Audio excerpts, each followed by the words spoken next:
say what? Debate. Estimated. Endangered.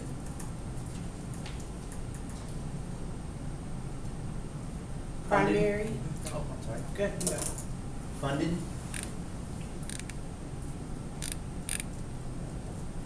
Lack. L-A-C-K. Rodent? You say rodent? Maintain. Stress, maintain. Harm. Primary. Population. Maybe they don't really know.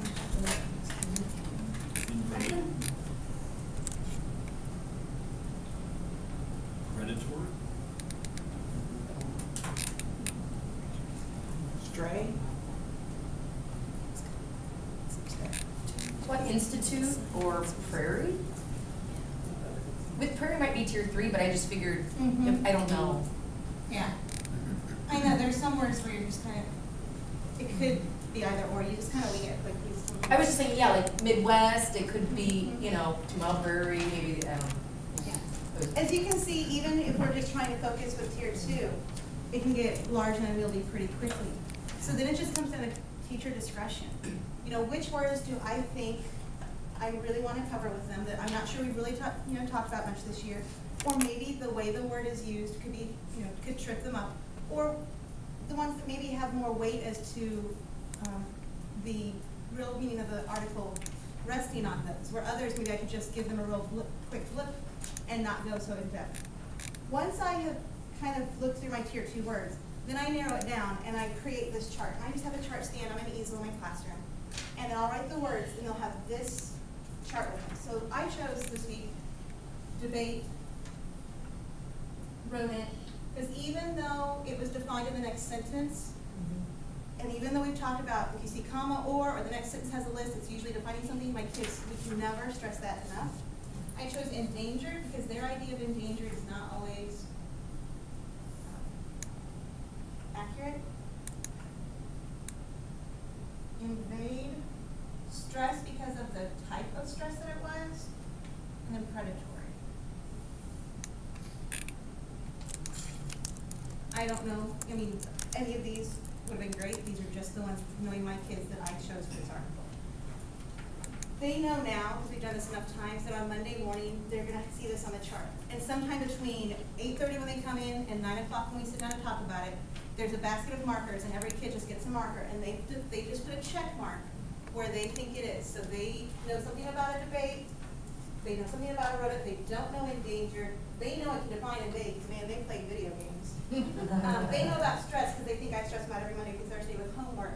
They think they might know predator, but they're not sure. I would have 27 check marks in each of these lines, because every student would put their information up there.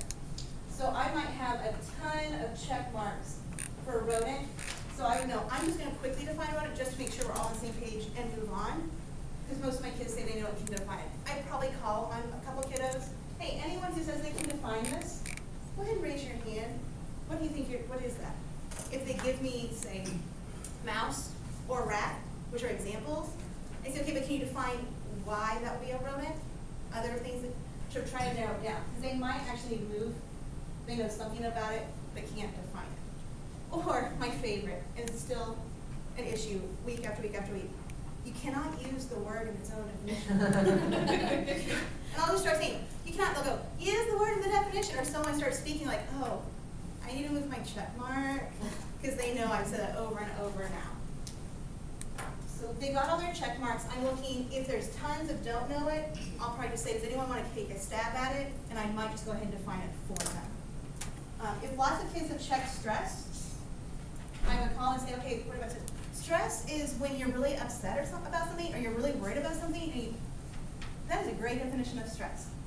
We're actually using a different definition for this week. Does anyone have an alternate definition for stress? And do anyone have an alternate definition for stress? To put weight upon. To put weight upon. Do you mean to emphasize a point, or do you mean to put weight on something like a bridge hanging over a river? Like a bridge. Oh, okay. How would that be stress? What's happening? It has to balance a lot of weight. Okay. Stressing the two. And so if we keep putting more weight on it, it could cause damage or could become a problem. Excellent. That's the type of stress we're encountering in our article, because the kids don't actually have it yet. You guys got it so we can look at tier 2, but they haven't actually gotten the article yet. So they're all kind of trying to figure out what we're going to talk about this week too with all these words. Debate. A lot of times, my kids this week thought a debate was an argument.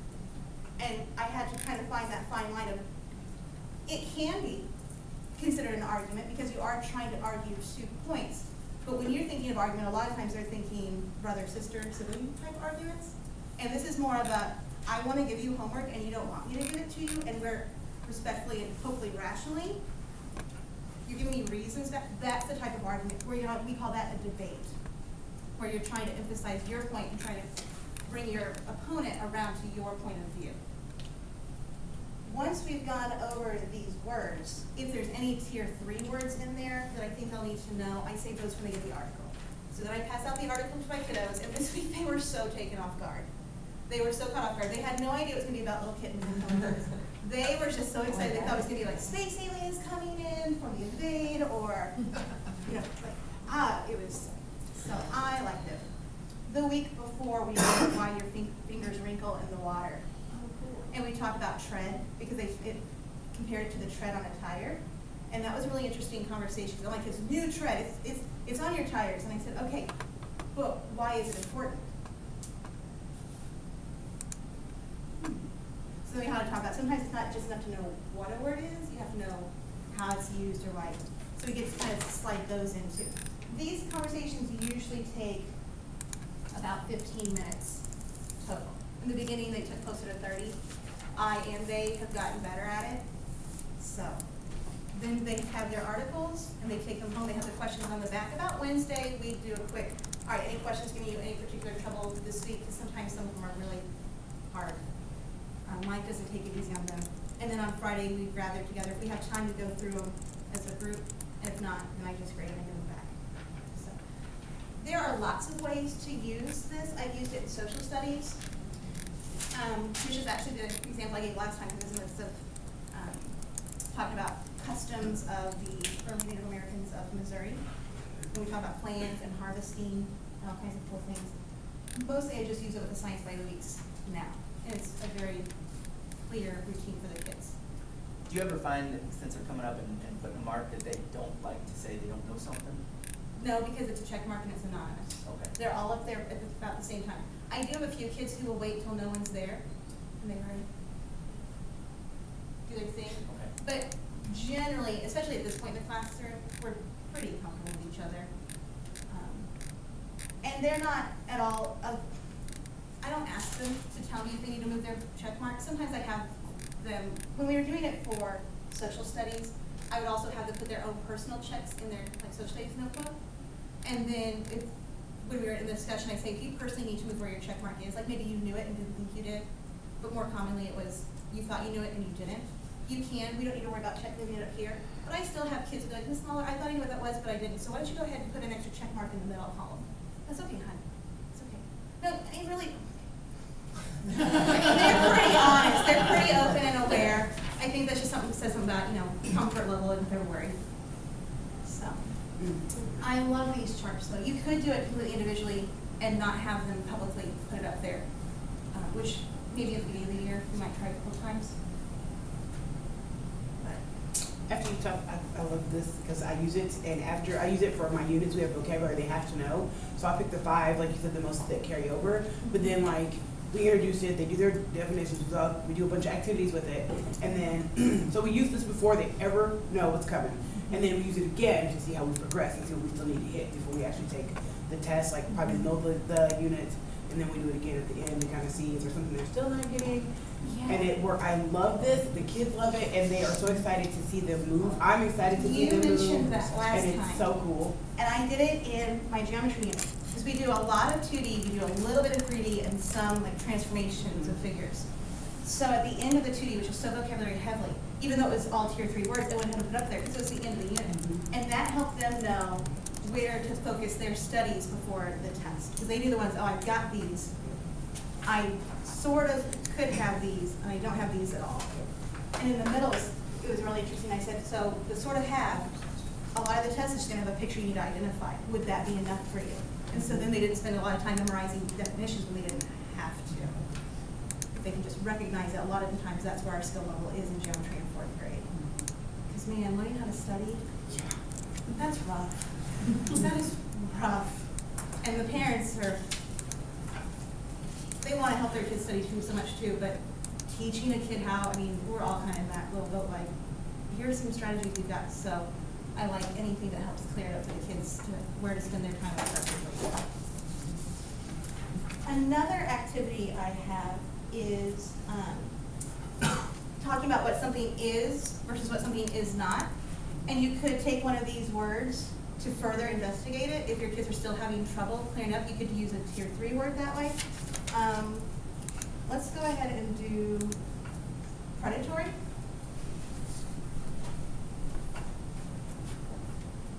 This I don't use as routinely.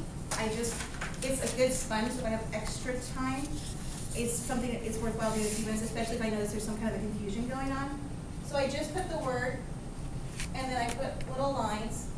This is what it is, and anything that it is not. And I just tell my kids, okay, let's think about this word predatory. Give me any ideas you have for what it is. And it can be I try to keep it at words and not phrases. So it really gets it down to the bedrock of the meaning. I'm hoping predatory works okay. Last time I think I used harvest to make it easier. Mish, what's that one that, like the Freyer model, that it's the is not, and then there's 2 other things, like maybe example and non-example. And she's just kind of combined. It's the same thing, yeah. That could be a picture. So like owl. Okay.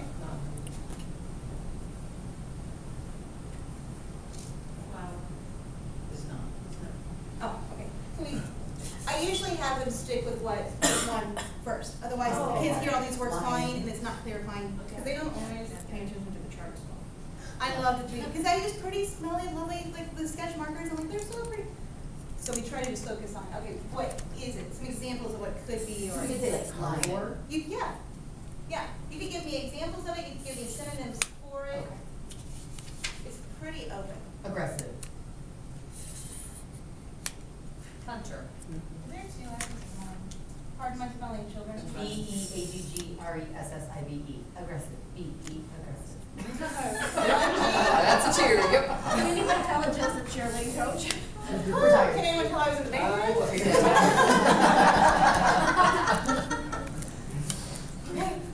I get home, I'm a tiger, but I'm going to help us here. Tiger gift. Oh, it did help us here. See, band beats world 2.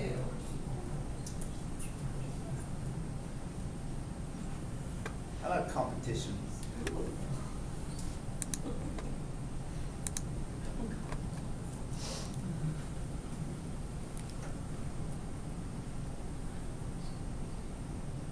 Any ideas for what it is not?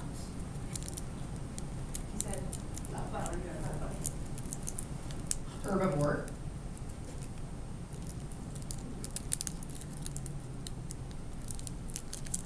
That's it.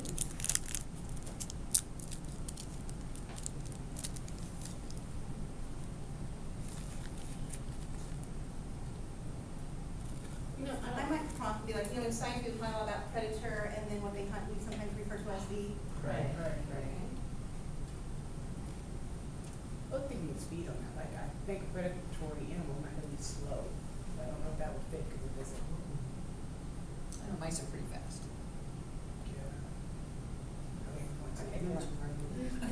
I'm glad you brought that up because a lot of times we do end up having those conversations. And kids are like, and then, okay, we know that's not acceptable, so give me other words.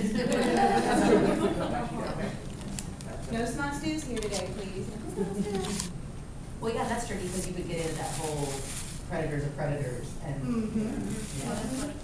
So usually it's like not always, sometimes we do get into that. And sometimes I let it go because Yeah, you can really get into it, and sometimes it's really nothing.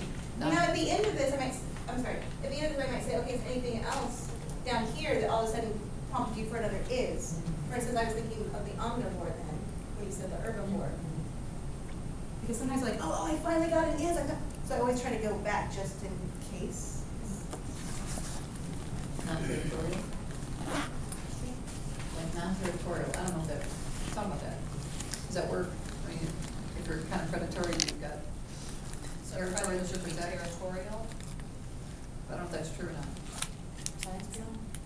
But I'm sorry, isn't a vulture? I like territorial for a. And they're pretty territorial, And aren't they? non-territorial or. But I guess they're not, yeah, that's probably the point either. I don't like that either.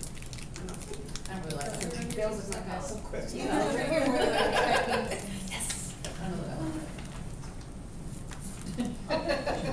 I can see how Thinking about that. thinking about what it isn't helps you solidify in your head what it is. what it is, because I was thinking of things and I thought, well, I just kept eliminating them as choices. Maybe I should always start with the is, maybe start with the is not might be interesting to try, just to see if it makes a difference or not with them.